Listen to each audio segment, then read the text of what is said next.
Assalamualaikum warahmatullahi wabarakatuh. Mari kenali kami lebih dalam.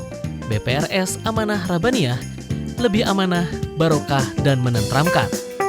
BPRS Amanah Rabbaniyah didirikan berkat peran serta pimpinan Pusat Persatuan Islam yang diharapkan dapat menjadi pelopor dalam memberikan layanan perbankan yang dikelola sesuai dengan prinsip ekonomi syariah.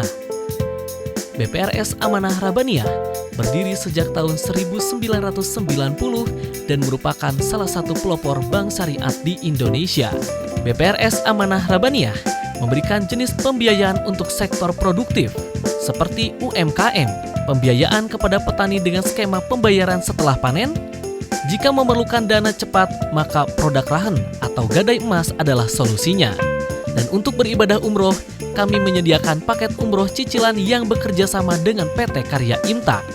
BPR Syariah Amanah Rabbaniyah memiliki visi untuk menjadi bank yang sesuai syariah, saling menguntungkan, sehat, dan bermanfaat bagi seluruh masyarakat. BPRS Amanah Rabbaniyah, amanah, berkah, dan menenteramkan. Kunjungi kami di www.bprsar.co.id. Innal hamdalillah nahmaduhu wa nasta'inuhu wa nastaghfiruh wa na'udzu billahi min sururi anfusina wa min sayyiati a'malina. May yahdihillahu fala mudhillalah wa may yudlilhu fala hadiyalah. Asyhadu an la ilaha illallah wahdahu la syarikalah wa asyhadu anna Muhammadan abduhu wa rasuluhu alladzi la nabiyya ba'da. Amma ba'du. Segala puji beserta syukur hanyalah milik Allah Subhanahu wa taala, Rabb semesta alam, pencipta langit dan bumi, penggenggam seluruh makhluk. Hadirin ikhwatu iman, pemirsa Wijha TV yang dimuliakan Allah Subhanahu wa taala. Terkait dengan ketakwaan, di dalam kitab Ta'rifat disebutkan at-taqwa huwa bimakna al-itta'u wa huwa ittikhadul wiqayah. Jadi takwa secara bahasa adalah kehati-hatian, selalu waspada, selalu terjaga, selalu terpelihara. Wa inda ahlil haqiqah, dan menurut para ahli hakikat atau dalam tatanan prakteknya, huwa al-ihtiraju bi ta'atillah min ukubati, menjaga dengan taat kepada Allah dari segala larangannya, dari segala azabnya. Wa huwa siyanatun nafsi amma tastahiqu bihil uqubah min fi'lin aw tarkin, menjaga diri dari segala hal yang mendatangkan azab atau siksanya, baik dengan cara dikerjakan ataupun dengan cara ditinggalkan.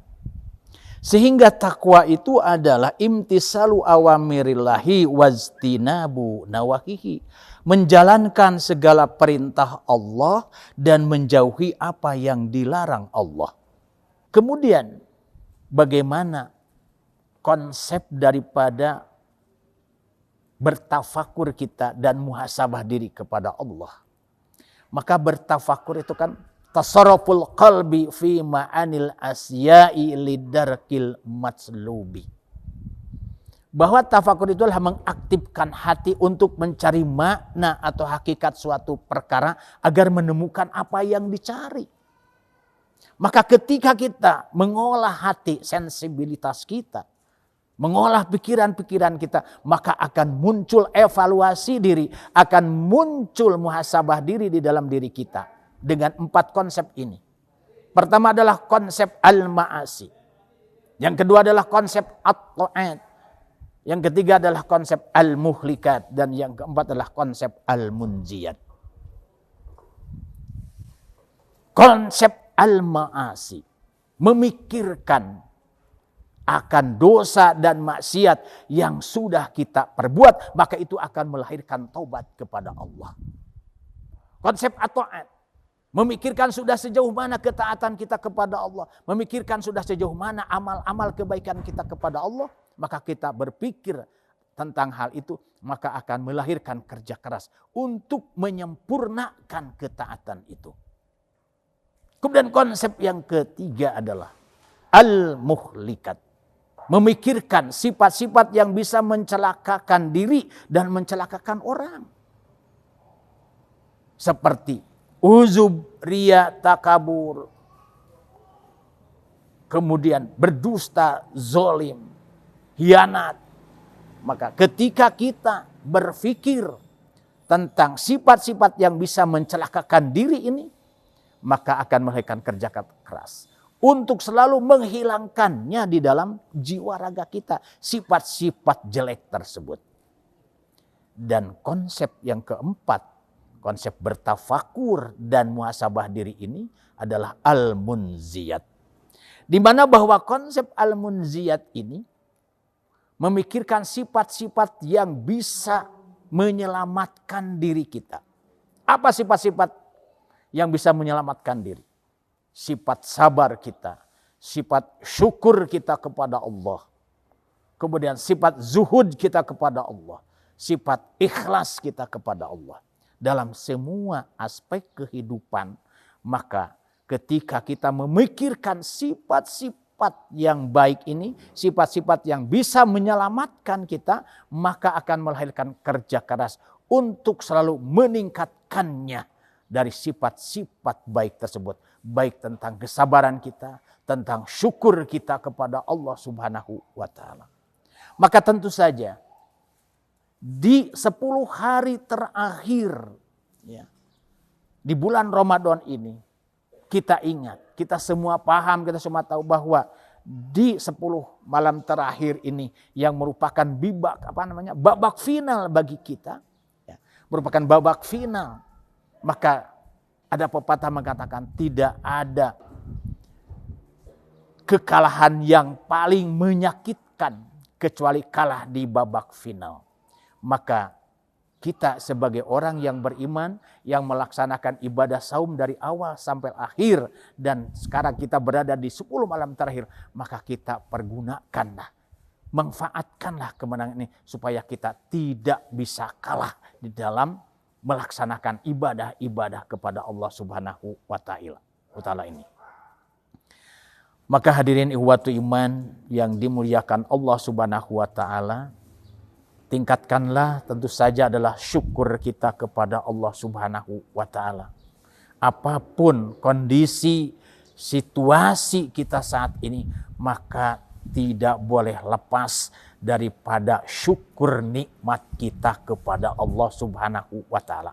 Apapun, baik itu kemampuan kita, kesehatan kita, kesempatan kita yang diberikan oleh Allah Subhanahu wa ta'ala, maka semua ini adalah anugerah nikmat bagi kita yang harus benar-benar kita syukuri kepada Allah Subhanahu wa ta'ala di momentum Ramadan ini. Bagaimana adalah mensyukuri nikmat Allah Subhanahu wa ta'ala? Bahwa syukur nikmat kan disebutkan sarful abdi jami'a ma'an amallahu bihi alaihi fima khalliqa ajli. Bahwa syukur nikmat kita kepada Allah itu adalah menyalurkan semua karunia Allah sesuai dengan maksud dan tujuan nikmat itu diciptakan. Sehingga kita bisa menerapkan syukur nikmat itu di dalam diri kita pribadi. Maka ada konsep-konsep syukur nikmat. Baik itu mulai dengan al-ilmu. Kemudian al-hal, baik itu al-amal. Maka al-ilmu adalah ma'rifatun nikmati minal mun'im. Mengetahui dan meyakini bahwa semua nikmat itu datangnya dari Allah. Bukan dari siapa-siapa. Maka kita harus termasuk kepada hamba Allah yang bersyukur. Wa ma bikum bi nikmatin fa minallah. Summa idza masakumud duru fa ilaihi tajarun. Kan begitu firman Allah. Jadi semua nikmat yang ada pada kamu itu adalah datangnya dari Allah. Bukan dari siapa-siapa. Maka ketika kita mensyukuri nikmat, maka insya Allah kita akan menjadi mulia di sisi Allah Subhanahu wa Ta'ala. Ketika kita bersyukur apa-apa yang diberikan Allah Subhanahu wa Ta'ala kepada kita. Kemudian adalah al-haw, al-farhul hasilu bi'in'ami. Sikap merasa senang dengan nikmat. Maka siapapun orangnya, ketika kita diberikan kenikmatan, kesehatan, kekuatan, rezeki yang berlimpah, maka semua akan merasakan senang. Termasuk orang kafir sekalipun, kita akan merasakan senang dirinya ketika diberikan sesuatu rezeki, kekuatan, kesehatan daripada Allah Subhanahu wa Ta'ala. Inilah al-hal. Kemudian adalah al-amal. Maka ini al-amal, al-qiyamu bima huwa maksudul mun'im wa mahbubuhu. Menggunakan segala nikmat itu sesuai dengan si pemberi nikmat. Dan mencintai kenikmatan itu. Maka dengan mencintai kenikmatan yang diberikan oleh Allah Subhanahu wa Ta'ala itu baik dengan bil qalbi qusdul khair. Dengan hati kita diniatkan untuk segala kebaikan di jalan Allah. Kemudian bilisan. Bilisan itulah izharu syukri lillahi ta'ala bitahmidat. Memuji dan menyanjung Allah. Serta berterima kasih dan mendoakan kepada seseorang yang telah mendatangkan nikmat itu datang kepada kita. Kemudian adalah dengan bisa iril jawari, dengan seluruh anggota badan kita.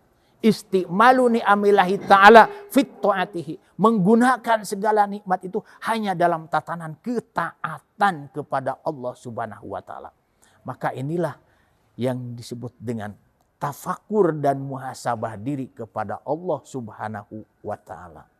Semoga kita dengan adanya ketakwaan di dalam diri kita, bahwa takwa itu adalah merupakan kelas akselerasi bagi orang-orang yang beriman, kelas percepatan dalam meraih perintah Allah, percepatan dalam segala menjauhi segala perintah Allah Subhanahu wa Ta'ala. Maka akan selalu menempel, akan selalu berenergi, akan selalu bersinergi di dalam jiwa dan raga kita. Inilah yang harus ada faktor-faktor ketakwaan atau konsep-konsep ketakwaan di dalam menjalani kehidupan kita ini. Maka semoga di bulan Ramadan yang mulia ini kita memang dimuliakan oleh Allah Subhanahu wa Ta'ala, karena inna akramakum indallahi atqakum. Maka orang yang paling mulia di sisi Allah adalah orang yang paling bertakwa kepadanya.